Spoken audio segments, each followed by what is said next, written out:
What does a feasibility study entail? I'll start off by saying a lot. There's a lot that goes into a feasibility study. It's much different than your 10-day inspection period that a lot of people are familiar with if you've ever bought a home. You've got 10 days to get your inspection and maybe get a radon scope done or a sewer scope and a radon test.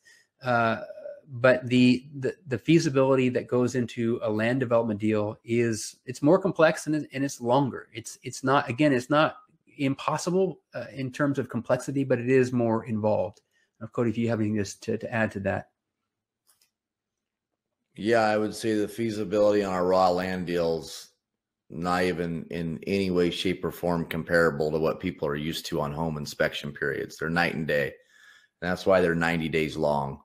And we have a very in-depth checklist of all the things you want to accomplish in your feasibility. And the thing is, I want to make sure I mention is that, zoning obviously is key, right?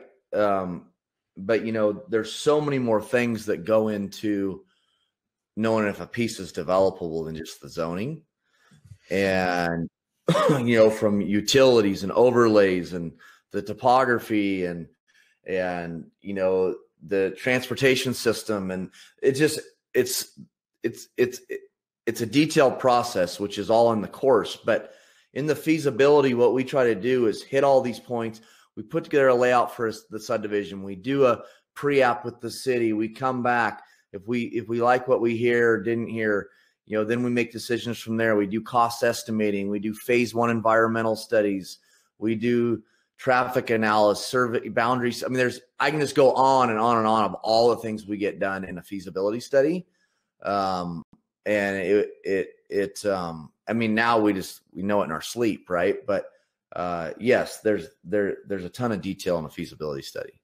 Yeah. And I think it's just part of what you need to know. And part of this course covers what happens during a feasibility study. And it all comes down to understanding. If you don't mind. The beautiful part is, though, I can be in Mexico or Hawaii or down here in my pool or wherever I want to be. I don't have to be boots on the ground out at the project because third-party consultants do all the damn work, right?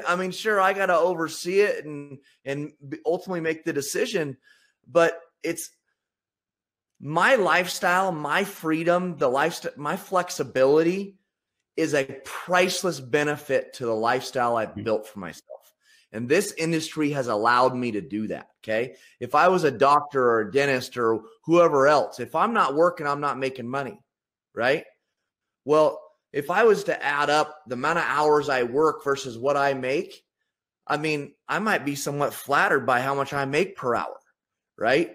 But this industry, this model that we use as far as technology and being virtual, it's priceless. So yes, I just want to throw that out there because these feasibilities, yes, there's a ton of things. And yes, you want to understand them, but you don't have to do most of them because one of your third-party consultants does it all. At least how we do it, right? How we teach to do it.